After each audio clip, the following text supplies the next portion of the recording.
Jesus Nazareno.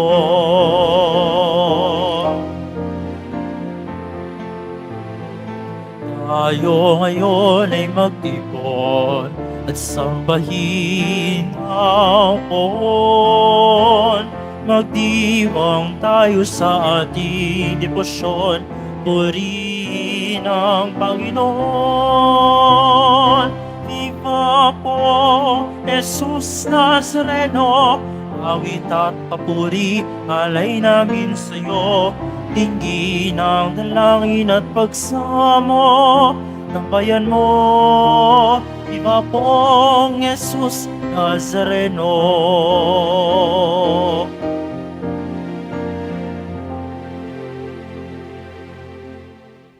Sa ngalan ng Ama at ng Anak at ng Espiritu Santo, Amen. ang pagpapala ng ating Panginoong Hesukristo, ang pag-ibig ng Diyos Ama, at ang pakikipagkaisa ng Espiritu Santo naway sumainyong lahat. At sumaiyo rin. Mga kapatid, tinipon tayo bilang kaanib ng angka ng Diyos. Kaya dumulog tayo sa mawaing Panginoon na nagpapatawad ng lubos. Sinugong tagapagpagaling sa mga nagsisisi, Panginoon, kaawaan mo kami. Panginoon, kaawaan mo kami. Dumating ng tagapag-anyayang mga makasalanay magsisi, Kristo, kaawaan mo kami. Kristo, kaawaan mo kami. Nakaluklok ka sa kanan ng Diyos Ama para ipamagitan kami. Panginoon, kaawaan mo kami. Panginoon, kaawaan mo kami. Kaawaan tayo ng makapangyarihang Diyos, patawarin tayo sa ating mga kasalanan at patnubayan tayo sa buhay na walang hanggan. Amen. Manalangin tayo. Ama naming makapangyarihan, niloob mong akuin ng iyong anak ang krus at kamatayan, upang ang sangkatauhay matubos at mabuhay. Ang pag-ako namin sa krus at kamatayan dito sa lupa, ayon sa diwa ng pagsunod sa iyong loob na ginanap ng iyong anak, ay magpagindapat nawang aming kamtin ang lubos na katubusan at pagkabuhay sa iyong piling. Sa pamamagitan ni Hesukristo, kasama ng Espiritu Santo, magpasawalang hanggan. Amen. Magsiupo muna po ang lahat. Pagbasa mula sa aklat ni Propeta Jeremias. Nang pasimula ng paghahari sa Huda ni Joakim na anak ni Josias, tumanggap si Jeremias ng pahayag mula sa Panginoon. Tumayo ka sa bulwagan ng templo at magsalita ka sa mga naninirahan sa lahat ng lungsod sa Huda na naparoon upang sumamba. Huwag kang maglilihim ng anuman. Baka sakaling sila'y makinig at tumalikod sa kanilang masamang pamumuhay.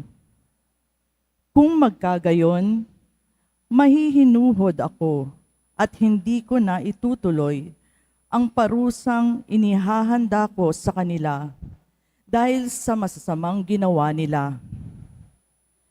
Sasabihin mo sa kanila, sinasabi ng Panginoon, kung hindi kayo makikinig sa akin at kung hindi ninyo susundin ang mga utos ko sa inyo at di ninyo pakikinggan ang sinasabi ng propetang sinugo ko sa inyo, ang templong ito'y itutulad ko sa silo at gagamitin ng mga bansa ang pangalan ng lungsod na ito sa panunungayaw.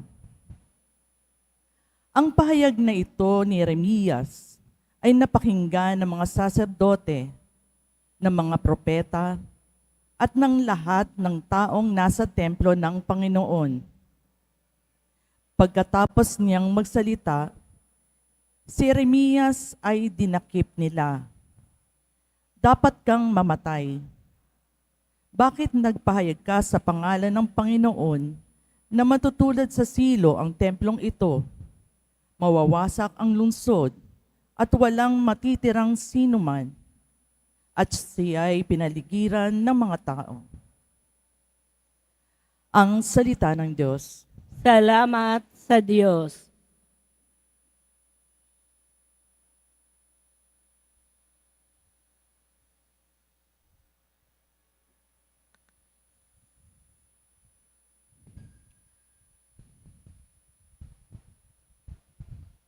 Panginoon, iyong dinggin, akong iyong ginigiliw. Panginoon, iyong dinggin, akong iyong ginigiliw. Ang nangamumuhi ng walang dahilan, higit na marami sa buhok kong taglay. Daming sinungaling na nagpaparatang, ang hangad sa akin, ako ay mamatay. Ang pag-aari kong di naman ninakaw, nais nilang punit, dapat daw ibigay. Panginoon, iyong dinggin, akong iyong ginigiliw. Dahilan sa iyo, ako'y inaglahi, napahiyang lubos sa pagkaunsyami. Sa mga kapatid, parang ako'y aba, kasambahay ko na'y di ako kilala.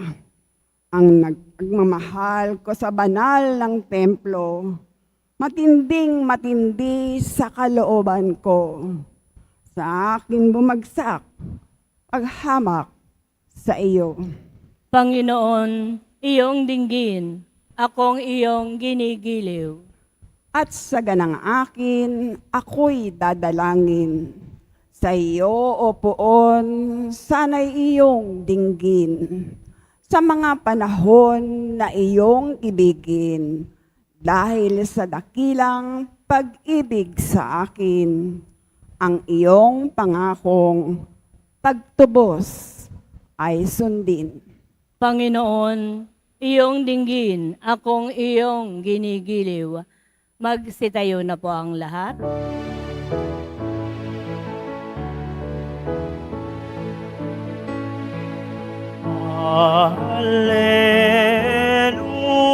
Alleluia, alleluia,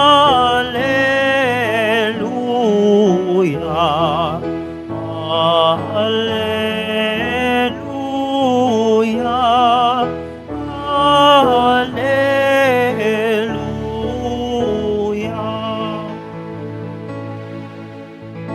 Balita sa inyo'y ngayon, salita ng Panginoon, iral habang panahon. Alleluia,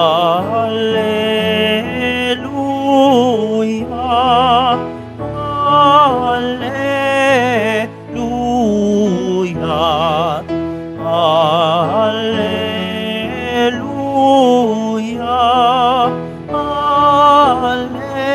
alleluia.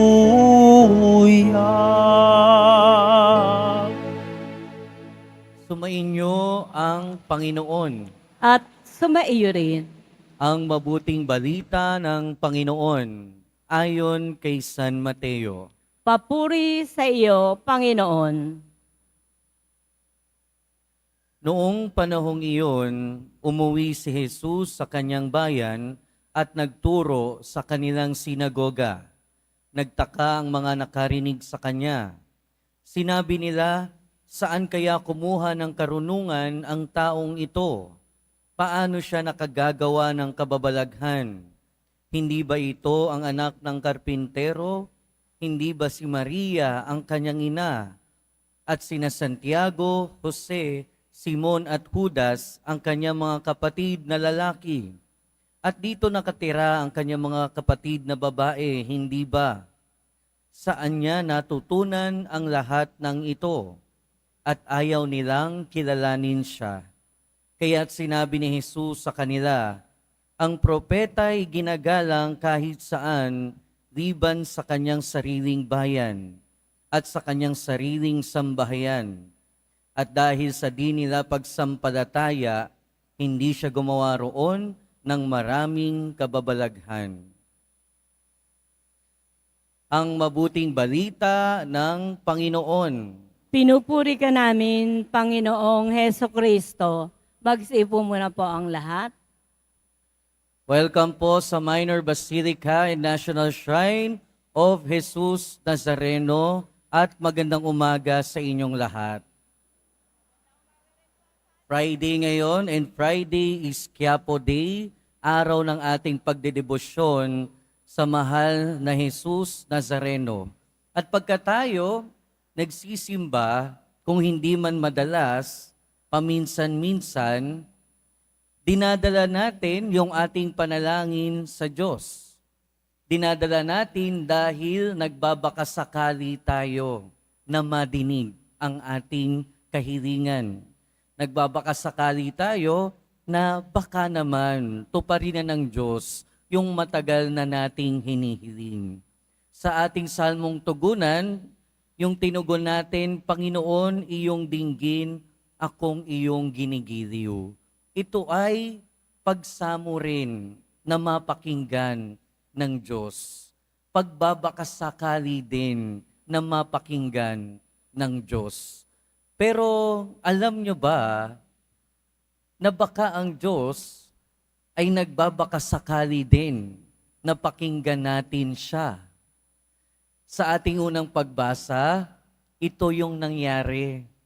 Sinabi ng Diyos kay Jeremias, pumunta ka sa mga tao, baka sakaling makinig sila. Baka sakaling magbago sila sa kanilang pamamaraan. Pero sa pagbabakasakali ng Diyos na siya ay pakinggan, ano yung sagot na narating sa Kanya? Ano yung sagot na binigay sa Kanya? Hindi pagtanggap, pagre-reject. Nagsalita siya sa pamamagitan ng propeta, Jeremias, pero hindi tinanggap ng mga tao. Hindi tinanggap ng mga tao. Sa ating ebanghelyo, malamang hindi lang nagbakasakali, pero talagang intensyon ng ating Panginoong Hesukristo na bumalik kung saan siya nagsimula, kung saan siya lumaki, at ipahayag ang mabuting balita. At sa kanyang pagpapahayag, anong reaksyon ng mga tao? Nagtaka sila. Hindi nila alam kung saan nanggagaling yung sinasabi ni Jesus. At nagtaka sila dahil alam nila kung saan nanggaling ang ating Panginoong Hesukristo. At very natural sa ating mga tao na magtaka, mag-isip-isip. Kapag iba yung nakikita natin at iba yung naririnig natin sa ine-expect natin. At pag iba yung naririnig natin at nakikita natin sa ine-expect natin, madaling mag-reject, madaling hindi tanggapin. At ito yung naranasan ng ating Panginoong Hesukristo. At siguro naman lahat tayo dito nakaranas na ma-reject. Lahat siguro tayo dito nakaranas na hindi tanggapin ng ating kapwa. Kapatid man yan, magulang man yan, katrabaho, kaibigan, in one way or another, lahat tayo nakaranas ng rejection. Pero hindi ko alam, pero malamang, lahat din tayo in one way or another nakapang-reject din ng ating kapwa. Lahat siguro tayo, may mga kapwa tayo na hindi rin natin tinanggap. Pero ang masakit, kaka-reject natin no, sa mga tao, sa kapwa natin, hindi natin alam minsan ang nire-reject na natin ay ang Diyos. Hindi natin minsan alam ang nire-reject na pala natin ay ang Diyos. Sa ating ebanghelyo, hindi alam ng mga tao na si Kristo ang Mesiyas. Hindi nila alam na siya ang magliligtas sa kanila mula sa kapahamakan at kamatayan.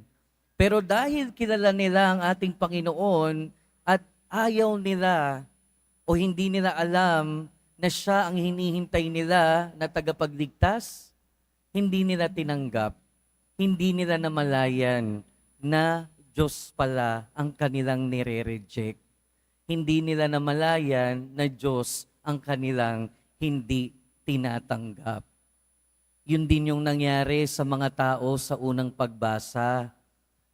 At sana naman hindi natin maranasan yun.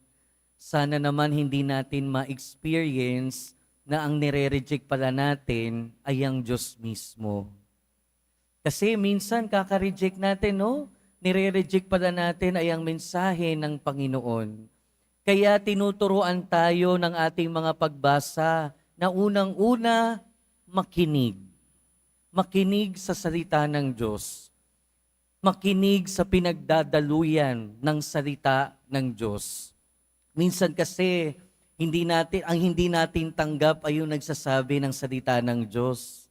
Di ba? Lalo na kapag kakilala natin.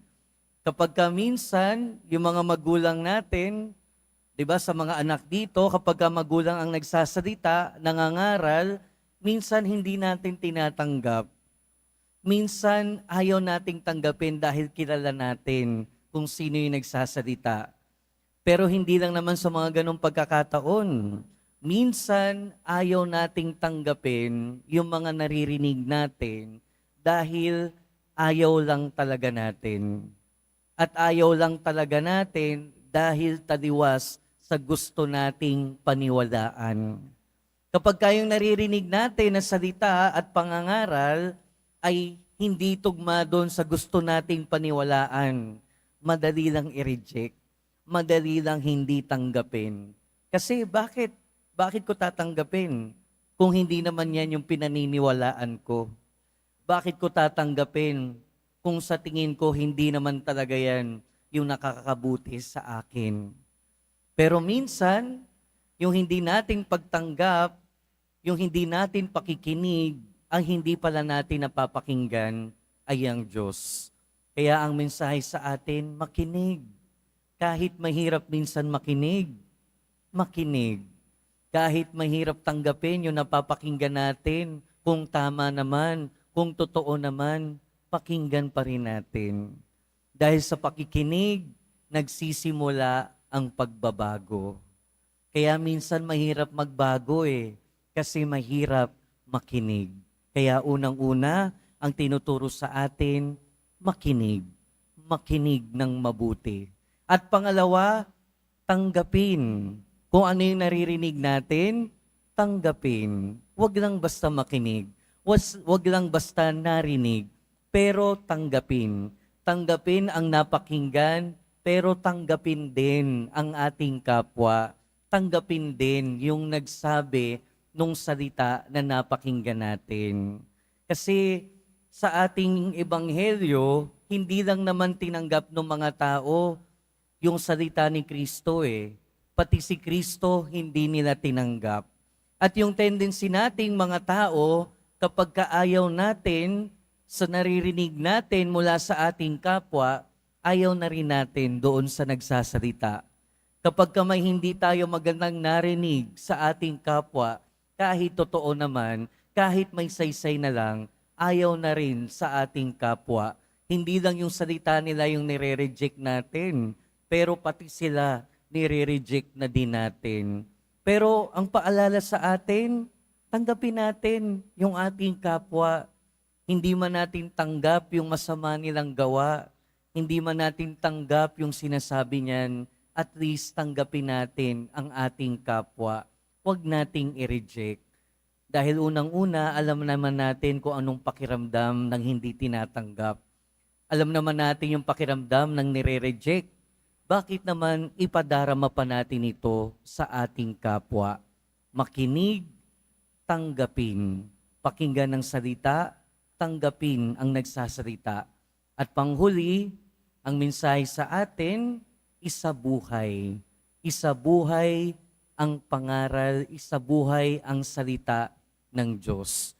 Dahil hindi lang naman natatapos sa pakikinig ng salita, hindi rin naman natatapos sa pagtanggap nito.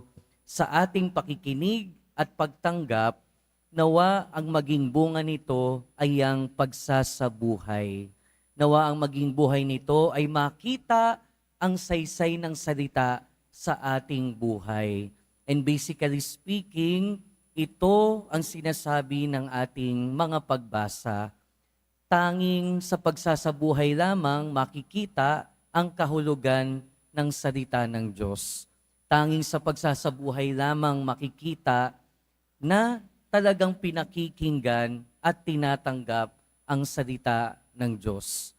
Kaya mga kapatid, sa pagpapatuloy ng ating buhay, lagi nating tandaan, kung tayo nagbabakasakali na marinig tayo ng Diyos, kung tayo nagbabakasakali na mapakinggan ang ating mga panalangin, malamang nagbabakasakali din ng Diyos na mapakinggan niya tayo, na tanggapin niya tayo, na isabuhay natin ang kanyang salita at aral.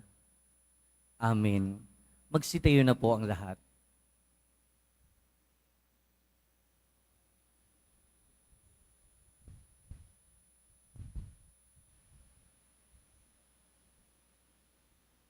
Mga minamahal kong kapatid, idulog natin sa mahal na poong Jesus Nazareno ang ating mga kahilingan. Taglayang matibay na pananampalataya sa kanyang pagkadiyos, ang tapat na pag-asa sa kanyang kapangyarihan at ang maningas na pag-ibig sa kanyang puso. At sa bawat panalangin ng ating itutugon, mahal na poong Jesus Nazareno, kaawaan mo kami. Mahal na poong Jesus Nazareno, kaawaan mo kami. Upang ang Eukaristiya na ating tinatanggap sa komunyon at inihahandog sa misa bilang alaala ng mga hirap ng mananakop ay magdulot sa atin ng wagas na pagmamahal sa Diyos at sa kapwa. Manalangin tayo. Mahal na poong Jesus Nazareno, kaawaan mo kami. Upang ang panalangin ni Jesus Nazareno sa halamanan ng Getsemani, na dito'y pinawisan siya ng dugo, ay maghasik sa atin ng pagkahilig sa panalangin na siyang mabisang lunas sa lahat ng karamdaman ng tao. Manalangin tayo. Mahal na poong Jesus Nazareno, kaawaan mo kami. Upang ang kanyang koronang tinik, damit na purpura at krus ay magpaalala sa atin na ang kanyang mga aral at simulain bilang hari ng sanlibutan ay dapat maghari sa ating isipan, angkan at lipunan. Manalangin tayo. Mahal na poong Jesus Nazareno, kaawaan mo kami. Upang sa bisa ng kanyang pagpapasan ng krus sa mga lansangan sa Jerusalem, ay matuto tayong makiramay at makihati sa mga kahirapan at tiisin ng kapwa. Manalangin tayo. Mahal na poong Jesus Nazareno, kaawaan mo kami. Upang tulungan tayo ng mahal na Birhen, ina ng hapis, na maging tunay na larawan ng kanyang anak sa isip, wika at gawa, nang sa gayon ay makamit ang ating kahilingan sa poong Jesus Nazareno. Manalangin tayo. Mahal na poong Jesus Nazareno, kaawaan mo kami. Ama naming mapagmahal, nahayag sa salita, gawa, buhay at kamatayan ng iyong anak, na ang Diyos ay pag-ibig. Maipahayag din nawa namin ang katotohanan ito sa pamamagitan ni Jesus Nazareno, Panginoon namin, magpasawalang hanggan. Amen. Magsiyo po muna po ang lahat.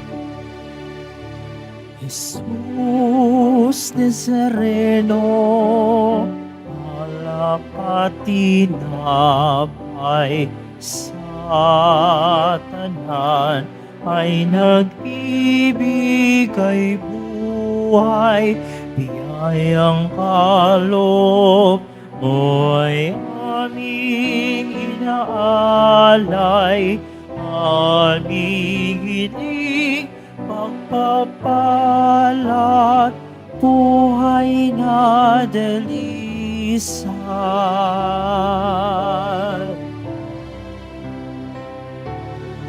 Pagpapalat, buhay na dalisay. Magsitayo na po ang lahat. Manalangin kayo mga kapatid upang ang paghahain natin ay kalugdan ng Diyos amang makapangyarihan. Tanggapin nawa ng Panginoon itong paghahain sa iyong mga kamay, sa kapurihan niya at karangalan sa ating kapakinabangan at sa buong sambayanan niyang banal. Ama naming lumikha sa ikapagpapatawad ng mga kasalanan, maganap nawa ang paghahaing ito na sa dambana ng krus ay siyang pumawi sa kasalanan ng buong mundo.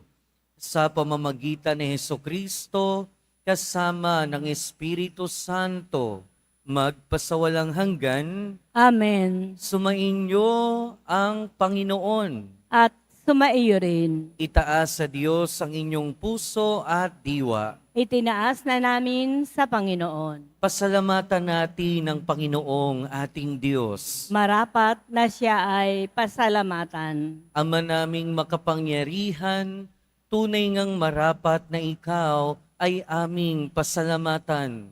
Iyong ipinasyang sa kahoy na krus ang sangkatauhay tubusin ni Jesus.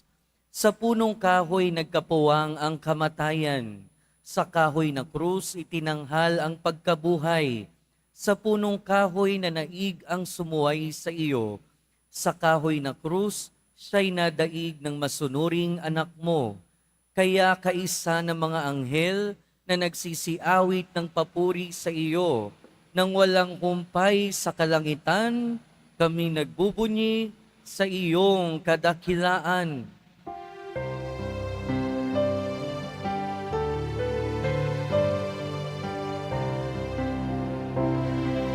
Santo, Santo, Santo, Panginoong Diyos ng mga hukbo, napupuno ang langit at lupa ng kadakilaan mo. O sana sa kaitaasan, pinagpala ang naparirito sa ngalan ng Panginoon. O sana sa kaitaasan.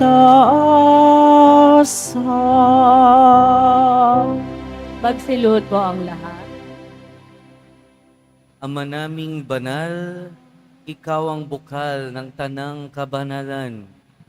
Kaya't sa pamamagitan ng iyong Espiritu, gawin mong banal ang kaloob na ito upang para sa aming maging katawan at dugo ng aming Panginoong Hesukristo. Bago niya pinagtiis ang pusang loob na maging handog, hinawakan niya ang tinapay, pinasalamatan kaniya, pinaghati-hati niya iyon, iniabot sa kanyang mga alagad at sinabi, "Tanggapin ninyong lahat ito at kanin. Ito ang aking katawan na ihahandog para sa inyo."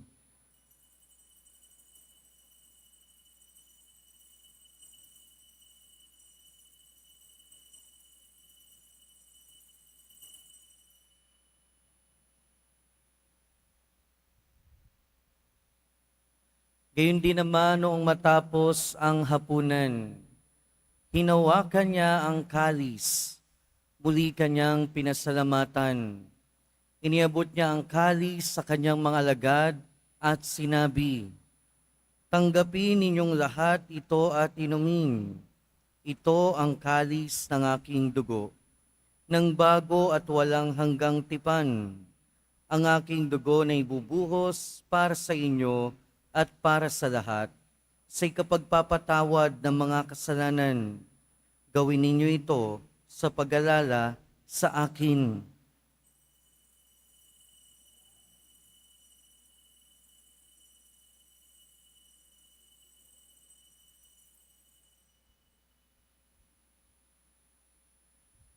Magsitayo na po ang lahat. Ipagbunyi natin ang misteryo ng pananampalataya. Si Kristo'y namatay, si Kristo'y nabuhay, si Kristo'y babalik sa wakas ng panahon. Ama, ginagawa namin ngayon ang pag-alala sa pagkamatay at muling pagkabuhay ng iyong anak. Kaya tiniaalay namin sa iyo ang tinapay na nagbibigay buhay at ang kalis na nagkakaloob ng kaligtasan. Kami nagpapasalamat dahil kami iyong minarapat na tumayo sa harap mo para maglingkod sa iyo. Isinasamo namin kaming magsasalo-salo sa katawan at dugo ni Kristo ay mabuklod sa pagkakaisa sa pamamagitan ng Espiritu Santo. Ama, lingapin mo ang iyong simbahang laganap sa buong daigdig. Puspusin mo kami sa pag-ibig kay San Francisco na aming Santo Papa at ni Jose na aming Obispo at ng Tanang Kaparian. Alalahanin mo rin ang mga kapatid naming nahimlay nang may pag-asang sila'y muling mabubuhay, gayon din ang lahat ng mga pumanaw. Kaawaan mo sila at patuloyin sa iyong kaliwanagan. Kaawaan mo at pagindapating kaming lahat na makasalo sa iyong buhay na walang wakas. Kaysa ng mahal na Birheng Maria na Ina ng Diyos, ng kabiyak ng puso niya si San Jose, kaysa ng mga apostol ni San Juan Bautista at ng lahat ng mga banal na namuhay dito sa daigdig ng kalugod-lugod sa iyo, maipagdiwang nawa namin ang pagpupuri sa ikararangal mo sa pamamagitan ng iyong anak na aming Panginoong Hesukristo.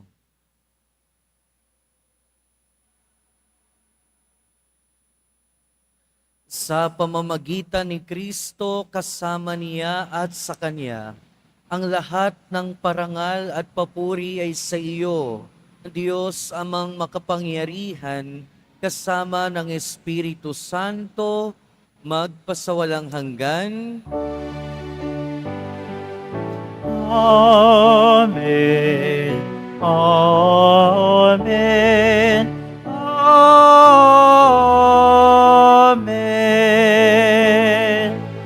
Amen.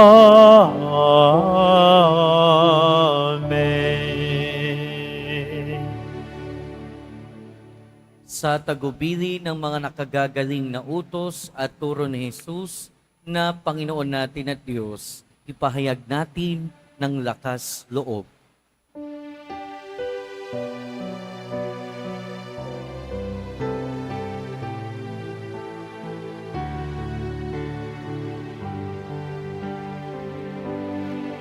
Ama namin, sumasalangit ka. Sambahin ang ngalan mo. Mapasa amin ang kaharian mo. Sundin ang loob mo dito sa lupa para ng sa langit.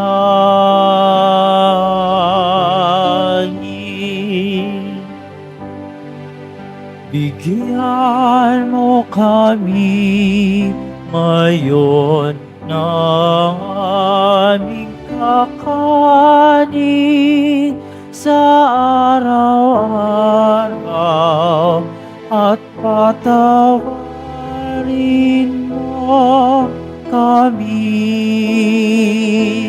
sa aming mga sala para na pagpapatawad namin sa nagkakasala sa amin. At huwag mo kaming ipahintulot sa tukso at yadya mo kami sa lahat ng sama.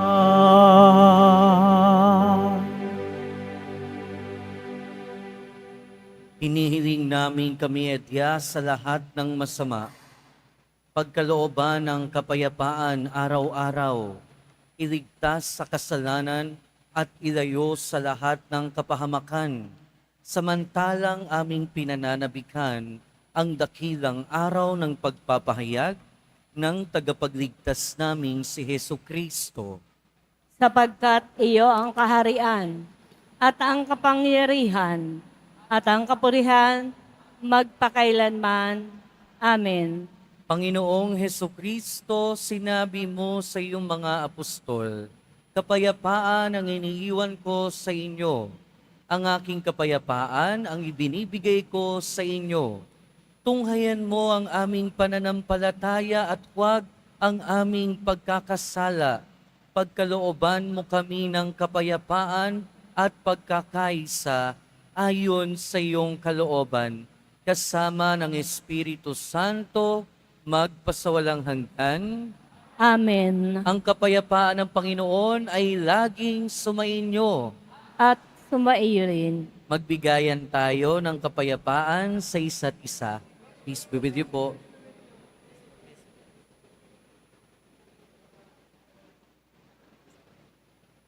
Kordero ng Diyos na nag-aalis ng mga kasalanan ng sanlibutan, maawa ka sa amin.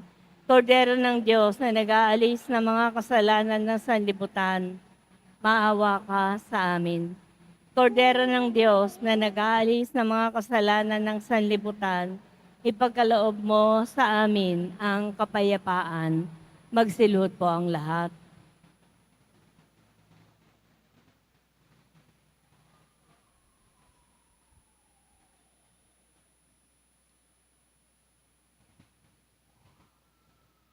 Ito ang kordero ng Diyos. Ito ang nag-aalis ng kasalanan ng sanlibutan. Mapalad ang mga inaanyayahan sa kanyang piging.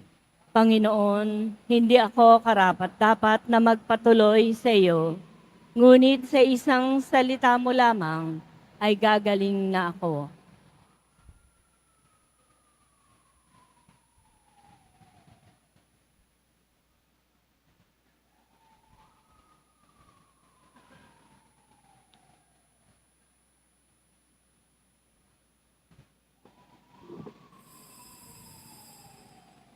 Para po sa lahat ng tatanggap ng banal na komunyon, sasagot po tayo ng amen pagkasabi po ng pari o ng lay ministers ng katawan ni Kristo at isubo po agad sa bibig bago umalis sa harapan ng pari o lay ministers.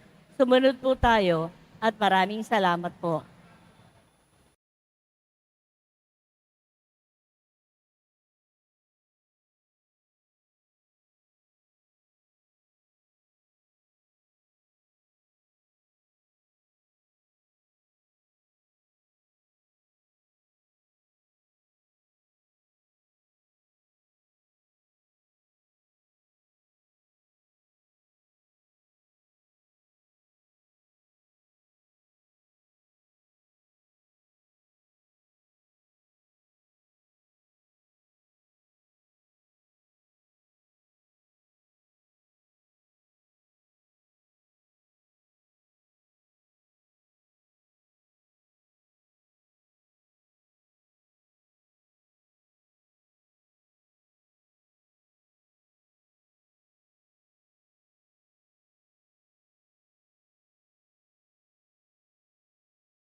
Sitayo na po ang lahat. Manalangin tayo.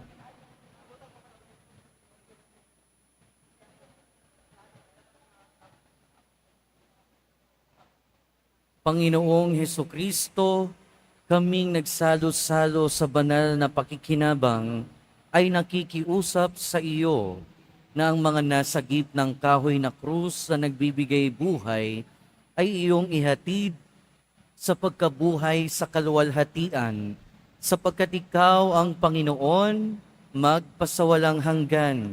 Amen. Sumainyo ang Panginoon. At sumaiyo rin. Mahal na poong Jesus Nazareno, inihayag mo sa pamamagitan ng krus ang walang maliw na pag-ibig ng Diyos sa sangkatauhan. Pakinggan mo ang kahilingan ng iyong angkan na nagsusumamo sa iyo. Makamtanawa nila ang iyong katugunan at tanggapin ang kasagutan na may utang na loob na tinatanaw. Basbasan din po ninyo ang mga daladala nilang mga imahen at dasalan. Sa pamamagitan ng bendisyon na ito, naway maalala nila ang mga pangako nila noon sa binyag, na ikaw ang kanilang iibigin at paglilingkuran bilang Panginoon, magpasawalang hanggan. Amen. At pagpalain kayo ng makapangyarihan at mapagmahal na Diyos, ng Ama at ng Anak at ng Espiritu Santo. Amen. Pumayo kayong taglayang kapayapaan ng poong Jesus Nazareno. Salamat sa Diyos.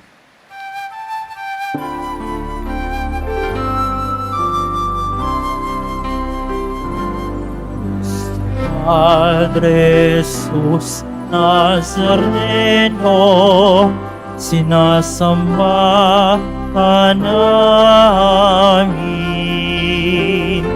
Pinipinto ka namin, aral mo aming buhay at kaligtasan.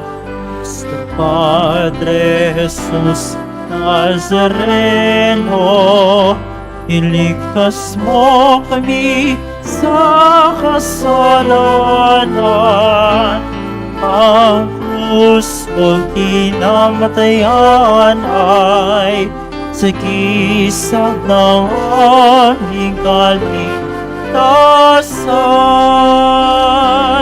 Nuestro Padre Jesus Nazareno, dinarangal ka namin. Nuestro Padre Jesus Nazareno, nilulwalhati ka namin. Nuestro Padre Jesus Nazareno, dinarangal ka namin. Nuestro Padre Jesus Nazareno, inulmalhati ka namin.